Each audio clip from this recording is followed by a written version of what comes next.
What's up, YouTube? This is the Supernamic, and it has been a long time since I've posted a profile, but I've actually been really busy with work, and I've been going to a lot of locals. I just haven't been filming for you guys, so I do apologize about that, but I'm going to start bringing you guys some more material. But for the new format, I figure I'd show you a deck profile of what I've been playing lately, and that is my take on Heroes before the Structure deck comes out, which I will be bringing you a profile of that when I have it updated. But, yeah, I've been playing this a little bit. I took it to a regional, actually, back at Tinley Park back in January. And, well, the beginning of January, anyway. And I enjoyed playing it. It was really good. It has a really strong Satellarknight matchup. Cliff Fort was my worst matchup, but I built it for the Cliff Fort matchup. However, I didn't play a single one. And then, Burning Abyss matchup, any rogue deck this format kind of sucks against Burning Abyss, to be perfectly honest. But yeah, it's not too terrible. But onto the deck profile for you guys. So we play Triple Alias. It's your light hero. It's also Gemini Spark target, which I do play 3 of because Gemini Spark's really good against the Pendulum deck, but that's a different story. Then we play Triple Bubble Man because it is the OTK enabler. And it's the water hero, so it gives you access to absolute 0. And then the other warrior target we have is Evocatar Chevalier. I played it for 2 reasons. 1, it's a big 1900 body. 2, it's a 4th target for Gemini Spark. So if I need the additional card, I have it right here. And then for the other engine, I played the hand engine. So I played 3 Fire Hand and 3 Ice Hand, which I do like the hand engine still. I mean, it's not... Okay, so Ice Hand is really good against Cliff Forts, but Fire Hand is absolutely terrible against them. Also, Fire Hand is terrible against... The hands are just terrible in general against Burning Abyss and Shaddoll, but it also facilitates the absolute 0 plays and it facilitates the Nova Master plays, so it's not a bad card by any means. It's just... Its prime's passed a long time ago, so it's whatever. And then that's for the monsters. For the spells, I play Triple E-Call and Triple Rhoda. The search power is ridiculous, especially for me able to get to my OTK pieces as soon as I possibly can, especially with no Stratos. This just kind of makes up for the bulk of the loss. So there's that. And then I also play a Triple Miracle Fusion because it is quite possibly my favorite top deck because it lets you go into any of the fusions in the deck. It's not as sacky as when we used to have Stratos or back in its prime when you had Super Poly and stuff like that, but it's still pretty good. And then, like I said, we play 3 Gemini Spark because it's really good in the Cliff Fort matchup because it disrupts their Pendulum plays, it disrupts their Scale, disrupts the Scout. Gotta have it. And then you also play the additional 3 Mystical Space Typhoon, which again, it's really good in the Cliff Fort matchup.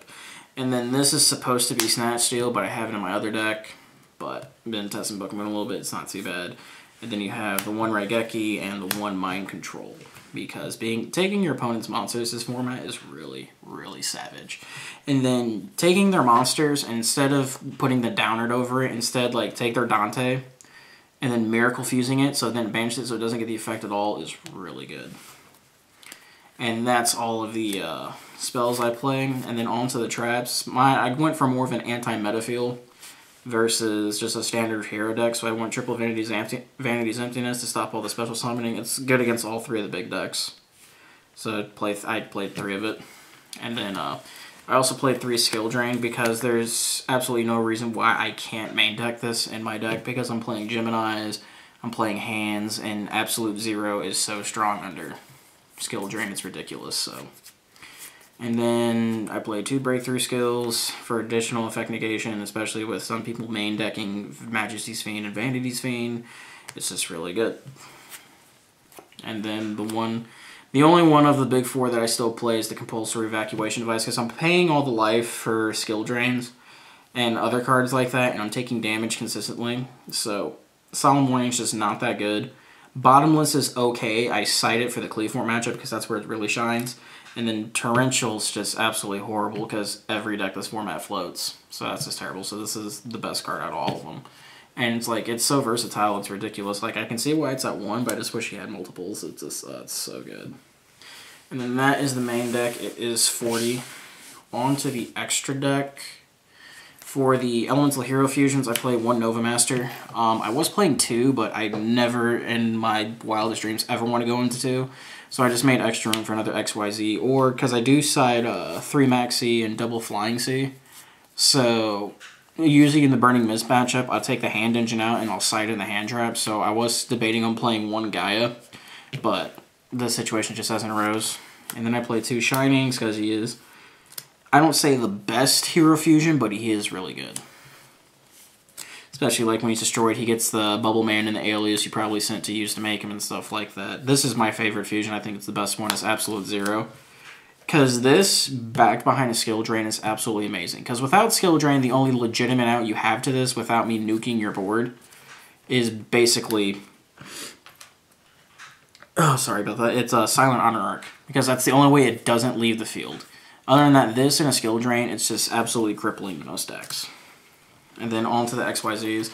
I play 1 Ragna Zero. It's good against the meta right now. It's good against Dante. It's good against Cleaforts when they have their Pendulum Scale set up to give them the 300 boost. It's good, sometimes, Satellarknights who like to make Excalibur, it's good. It's an overall good card. I like it. And then my locals plays a lot of Fire Fist too, so. And Bujin. Even though we haven't seen Bujin in 2 weeks, but they were playing a lot of Bujin, so this is good against Yamato and stuff like that. Blade Armor Ninja for an OTK pushes. Since I main deck Skill Drain, and Skill Drain's prevalent in the Cleaforts, especially at locals and stuff like that, I had to play 1 Crazy Box because it's hard to get over 3,000 beater. 1 Dougie Dweller, because making this with a Bubble Man underneath it or an Ice Hand underneath it, and then the App Zero gets an additional boost, especially if I have the Raigeki in hand, I can make this, then activates effect, then Raigeki, it's just amazing.